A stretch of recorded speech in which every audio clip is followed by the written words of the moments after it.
Welcome to the untold history of real estate photography. Did you know real estate photography started with hand-drawn illustrations, then it went to black and white photos? Today, it's all about drones, flashy editing, video, 3D tours. But how did we get here? And how much did they make? The story behind the history of real estate photography is more surprising than you think.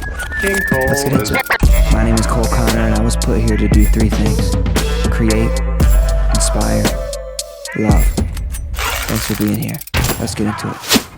Let's talk about the early beginnings. I'm talking the 1800s. Real estate relied on written descriptions and hand-drawn illustrations, often exaggerated to make the properties more appealing, like a cartoon section almost. But these were primarily reserved for luxury homes. A lot of times they barely resembled the property, they just had fun with it. The Kodak camera, invented in the late 1800s, made photography accessible. For the first time, agents could use black and white photos for the marketing of their listings. Photos were simple and primarily just the exterior of the homes. From the late 1800s to the 1940s, it was more considered like a side hustle for your great-great-greats. Photographers earned $500 to $2,000 annually, equating to like $5 to $20K today, because real estate was not the primary focus of their work. But the post-war housing boom, we're talking the 1950s, created a surge in demand for those suburban homes, suburbia. That's when real estate ads began to attract families. And at this time, real estate ads were still considered a luxury and were mostly featured in newspapers. Now let's get into the 1960s and 1980s. This was the color photography revolution. The color made the listings vibrant and more appealing. And for the first time, the agents are using these colors in their marketing brochures,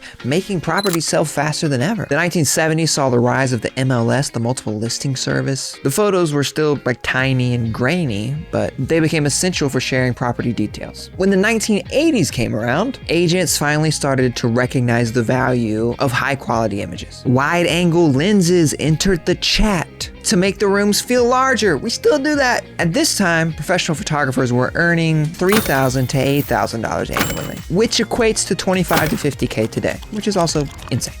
Insane that money's value changes so much. Fun fact, the wide-angle lenses were sometimes called magic lenses because, they make the small rooms look big. Like I said, 1990s, 2000s, the digital shift. Digital cameras made real estate photography faster and cheaper. Photos can now be uploaded directly to computers and online listings. This was before drones, so aerial shots of properties had to be captured with helicopters. I'm sure some of y'all remember this time. It wasn't that long ago. I was not even born until 93, but that's crazy. Drone shots were costly and daring. We were heroes.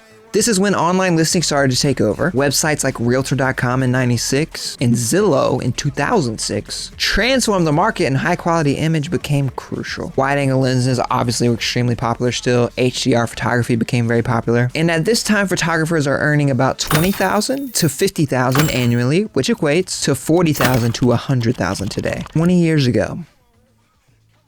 Double. All right, now we're kind of getting to where we are, the high-tech era, 2010s to now. Real estate photography has evolved into a specialized field where we do photo, video, marketing, 3D tours, drone, and virtual staging. Aerial photography is now easy with drones. Platforms like Matterport and iGuide allow people to just walk through the home seamlessly.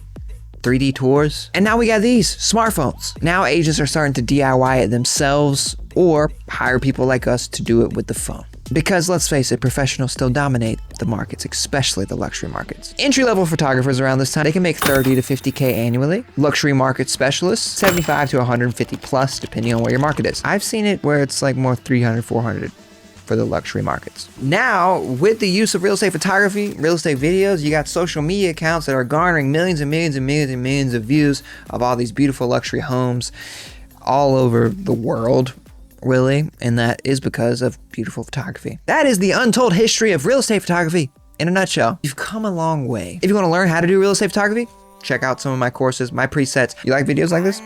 Let me know in the comments. Were you surprised? I got you.